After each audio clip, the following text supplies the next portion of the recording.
What's the meaning of barcode?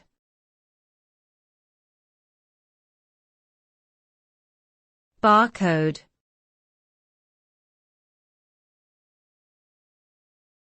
Barcode.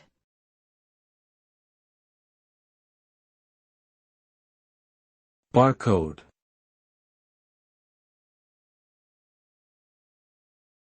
Barcode.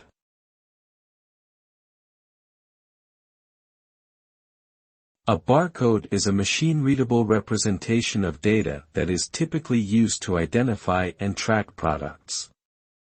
It consists of parallel lines of varying widths and spaces between them.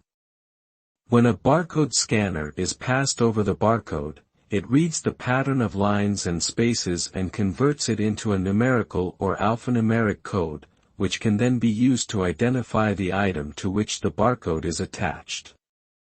Barcodes are used extensively in retail environments to track inventory and sales, as well as in manufacturing, healthcare, logistics, and many other industries.